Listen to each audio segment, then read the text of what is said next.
안녕하세요. 사무엘상 시작합니다. 사무엘상하, 열왕기상하, 역대상하는 원래는 상하로 나뉘지 않고 모두 한 권씩으로 된 책이었는데요.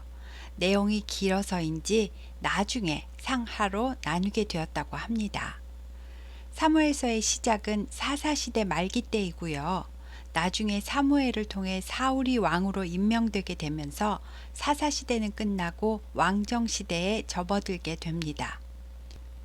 하지만 사울이 왕이 된 이후에도 사무엘은 사무엘상 25장에 자신이 죽을 때까지 평생 동안 사사직을 수행하고 죽습니다. 사무엘상은 31장까지 있는데요. 이 마지막 장 31장에서 사울 왕과 그의 아들 요나단도 모두 죽습니다. 그리고 사무엘 하는 온전히 다윗의 이야기만 써있는 구조입니다. 사무엘서의 저자는 누구인지 잘 모르는데요. 사무엘 하 마지막에 다윗의 말년 때의 이야기가 나오니까요. 아마도 사무엘이 죽고도 한참 뒤에 다윗 시대 이후에 사무엘이 살았을 때 써놓았던 이야기와 나단 선지자가 써놓았던 그 이야기들을 함께 모아서 누군가가 편집해서 썼을 것 같습니다. 사사기 마지막 장 마지막 절에 그때 이스라엘의 왕이 없으므로 사람이 각기 자기 소견에 옳은 대로 행하였더라 하고 끝나잖아요. 그야말로 영적 혼란기여서 신실한 영적인 리더의 역할을 할 인간 왕이 필요하다라고 느껴지는 그 사사시대 마지막 때였습니다. 사울이 왕이 된 해는 주전 1050년이니까요. 아마도 그보다 80년 정도 전에 사무엘이 태어나기 전 상황의 이야기가 시작됩니다. 에브라임 산지에 있는 라마다임 소빔에 에브라임 사람 엘가나라 하는 사람이 살고 있었습니다. 엘가나는 하나님이 소유하셨다라는 뜻입니다. 라마다임 소빔의 정확한 위치는 모르지만 에브라임 땅의 산지에 있었고요. 이후로는 이곳을 줄여서 라마라고 부릅니다. 그리고 엘가나는 에브라임 사람이라고 써있지만요. 에브라임 땅에 살고 있다는 뜻이고 역대상 6장에 사무엘의 족보를 확인해 보면 엘가나는 레위 지파 중에서도 그핫 자손임을 알 수 있습니다. 레위인이지만 이 사사시대 때는 레위인에게 할당된 성읍에 살거나 성막에서 봉사하지 않고 여기저기 이주해서 흩어져서 살고 있다는 것을 알 수 있습니다. 그런데 이 레위인 엘가나에게는 두 아내가 있었는데요. 한 명은 한나이고 한 명은 브닌나입니다. 한나는 은총을 입었다라는 뜻이고 브닌나는 붉은 진주, 산호라는 뜻을 가지고 있습니다. 엘가나는 그래도 레위인이라서 해마다 성막이 있는 실로에 올라가서 하나님께 절기를 지키고 예물을 드렸는데요. 화목제를 드리고 제물을 나눠 먹을 때 엘가나가 한나를 더 사랑했기 때문에 한나에게는 브닌나보다 2배로 더 많이 음식을 주는 겁니다. 그렇지만 한나는 아이를 낳지 못했고요. 아이를 많이 낳았지만 사랑받지 못한 브닌나는 남편의 사랑을 독차지한 한나에게 질투가 나서 한나를 격분하게 하고 괴롭게 했답니다. 아마도 제사를 드리며 뭐하나 애도 못 낳는데 하면서 한나 속을 뒤집어 놓았나 봅니다. 한나는 속상해서 울고 음식도 먹지 않았다고 하는데요. 성경에 여호와께서 임신하지 못하게 하심으로 라고 써있는 내용은 하나님이 일부러 태를 막으셨다라기보다는 생명의 주관자는 하나님이시니까 이 불임의 문제는 하나님밖에 해결하실 분이 없다라고 이해하시는 게 좋을 것 같습니다.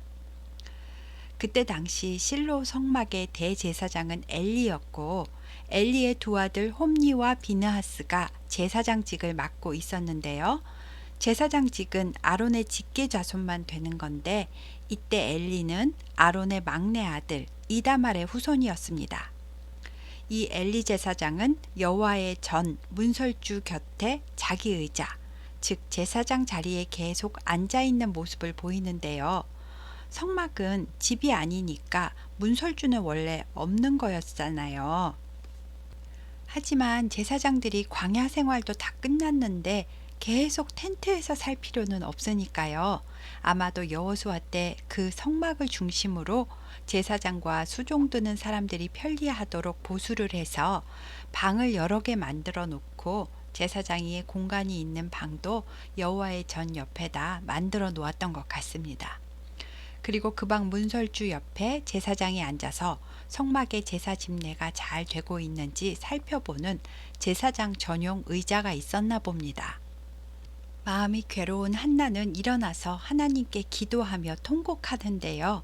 소리는 내지 않고 울면서 입술만 움직이고 기도하는데 만약에 아들을 주시면 하나님께 나시린으로 바치겠다고 서원 기도를 하였습니다. 번제단 앞에서 기도를 했는지 성막문 앞에서 기도를 했는지 어디서 기도했는지는 모르지만 엘리 제사장이 앉아서 보이는 성막들 어딘가에서 기도했을 겁니다.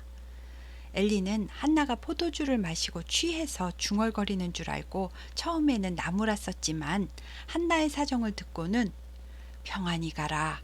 이스라엘의 하나님이 내가 기도하여 구한 것을 허락하시기를 원하노라 라고 말해줍니다. 한나는 당신의 여종이 당신께 은혜 입기를 원하나이다 하고 가서 힘내서 음식을 먹고 얼굴에 다시는 근심 빛이 없었답니다. 한나의 믿음에 하나님께서 평안한 마음을 주신 것 같습니다. 다음날 아침 엘가나 가족은 라마로 돌아왔고요. 한나는 하나님의 은혜로 드디어 임신해서 아들을 낳게 됩니다. 한나는 아들 이름을 사무엘이라고 지었는데요. 사무엘은 쉐마 더하기 엘, 즉 하나님께서 들으셨다 라는 뜻으로 자기가 기도로 구했더니 하나님께서 들어주셨다 라는 의미입니다. 그 뒤 한나는 사무엘이 젖될 때까지 실로 성막에 올라가지 않았고요. 남편에게 아이가 젖을 때면 하나님께 나시린으로 바치겠다고 서원했음을 이야기합니다. 엘가나는 반대하지 않고 허락했습니다. 젖을 때는 시기는 기저귀를 찬 어린 아기일 때가 아니고요. 자기 스스로 어느 정도 옷도 갈아입고 화장실도 가릴 줄 알고 밥도 차려주면 혼자 먹을 수 있을 때를 말합니다. 아마도 최소 5살 정도는 되었을 때였을 것 같습니다. 사무엘이 젖을 뗀 후에 한나는 사무엘을 데리고 남편과 함께 수소 3마리와 밀가루 1에바와 포도주 1가죽부대를 가지고 실로 여호와 집에 나아갑니다. 아마도 수소 1마리는 사무엘을 하나님께 온전히 바친다라는 의미로 번제로 드렸을 것 같고요. 2마리는 서원을 갚을 때 드리는 서원 감사제 화목제물로 드렸을 것 같습니다. 한나는 사무엘을 데리고 엘리에게 나아가서 하나님께서 기도 응답을 해주셨다고 말하면서 그러니 저도 이 아이를 서원한 대로 여호와께 드리되 아이의 평생을 드리겠나이다 라고 말했습니다. 한나와 엘가나와 어린 사무엘은 여호와께 경배하고 제사를 드렸고요. 한나는 기쁨의 감사 기도를 드립니다. 여호와여, 저의 마음이 하나님 때문에 기뻐하나이다. 하나님처럼 거룩하신 분은 이 세상에 없으며 우리 하나님 같은 반석도 주님밖에 없습니다. 여호와는 지식의 하나님이라 모르시는 것이 없으시니 사람의 모든 행동을 다 달아보시나이다. 교만하고 오만한 말을 다시는 입 밖에 내지 말지어다. 전에 임신하지 못하던 자는 7을 낳았고 많은 자녀를 둔 자는 쇠약하여지듯이 인생이 자랑치 못할 것은 여호와는 죽이기도 하시고 살리기도 하시며 스올에 내리게도 하시고 거기에서 올리기도 하시기 때문이라. 또한 여호와는 가난하게도 하시고 부하게도 하시며 낮추기도 하시고 높이기도 하시며 가난한 자를 진토에서 일으키시며 빈궁한 자를 거름더미에서 올리사 귀족들과 함께 앉게 하시며 영광의 자리를 차지하게 하시는도다. 땅의 기초석이 되는 커다란 바위 기둥들은 여호와의 것이라. 여호와께서 세계를 그것들 위에 세우셨도다. 그가 하나님을 경외하는 거룩한 자들의 발을 지키실 것이요 악인들은 흑암 중에서 잠잠하게 하시리니 힘으로는 하나님을 이길 사람이 없음이로다. 여호와를 대적하는 자는 산산이 깨어질 것이라. 하늘에서 우레로 그들을 치시리로다. 여호와께서 땅끝까지 심판을 내리시고 자기 왕에게 힘을 주시며 자기의 기름 부음 받을 자의 뿔을 높이시리로다 라고 기도하였습니다. 그리고 엘가나와 한나는 라마의 자기 집으로 돌아갔고 어린 사무엘은 제사장 엘리 앞에서 여호와를 섬겼답니다. 아무래도 처음에는 성막에 시중 두는 여인들이 이것저것 보살펴 주었을 것입니다. 어린 사무엘은 앞치마처럼 된 세마포로 만든 에봇을 입고 어릴 때부터 나시린으로 하나님을 섬기는 수업을 받았고요. 그의 어머니 한나가 해마다 절기를 지키러 실로에 올라갈 때마다 사무엘이 입을 작은 겉옷을 지어서 사무엘이 자라는 속도에 맞게 만들어서 가져다 주었습니다. 이 모습을 보고 엘리는 한나를 축복하며 한나에게 사무엘을 대신할 다른 자녀를 달라고 빌어주었고 그 후 한나는 3명의 아들과 2명의 딸을 더 낳게 됩니다. 그리고 엘리 제사장의 2 아들 홈니와 비느하스 이야기가 나오는데요. 이 아들들은 행실이 나쁘고 하나님을 모르는 이방인들처럼 여호와의 율법을 무시하는 행동을 거침없이 한답니다. 원래 제사를 드릴 때는 먼저 기름은 다 태워드리고 고기는 삶은 다음에 고기의 가슴 부위와 오른쪽 넓적다리를 제사장의 몫으로 가지게 되는 건데요.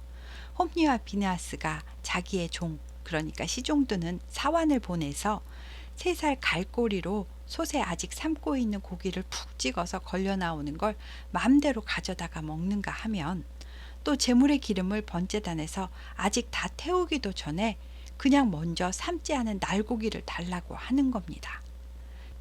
홈니와 비느하스는 제사장인데 여호와의 제사를 이렇게 멸시하는 행동을 하니까 이 죄는 하나님 앞에 매우 큰 죄가 되었습니다. 아버지 엘리가 매우 늙은 상태였을 그때 그의 아들들의 이런 악행과 회막문에서 수종드는 여인들과 동침까지 했다는 소리를 듣게 되었습니다. 엘리는 아들들을 불러다가 야단을 치는데요. 너희가 어찌하여 이런 일을 하느냐? 내가 너희의 악행을 이 모든 백성에게서 들었느니라. 내 아들들아, 그리하지 말아라. 내게 들리는 소문이 좋지 아니하니라. 너희가 여호와의 백성으로 범죄를 하는구나. 사람이 사람에게 범죄하면 하나님이 심판하시려니와 만일 사람이 여호와께 범죄를 하면 누가 그를 위하여 간구하겠느냐 라고 타이르듯이 말을 합니다. 하지만 2 아들은 자기 아버지의 말을 듣지 않았고 하나님께서는 이미 이 아들들을 죽이기로 생각하셨답니다. 이미 이 아들들은 전능하신 하나님도 두려워하지 않기 때문에 아버지의 말도 들을 리가 없습니다. 하지만 이와 대비가 돼서 어린 사무엘은 점점 자라면서 여호와와 사람들에게 은총을 받으며 크고 있답니다. 어느 날 하나님의 사람이 엘리에게 와서 말씀합니다.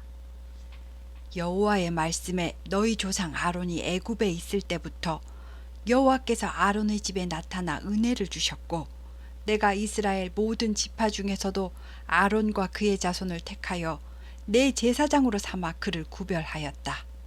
그런데 그렇게 구별된 너희는 어찌하여 내가 내 처소에서 명령한 내 제물과 예물을 밟으며 내 아들들을 나보다 더 귀중히 여겨 내 백성 이스라엘이 드리는 가장 좋은 곳으로 너희들을 살찌게 하느냐?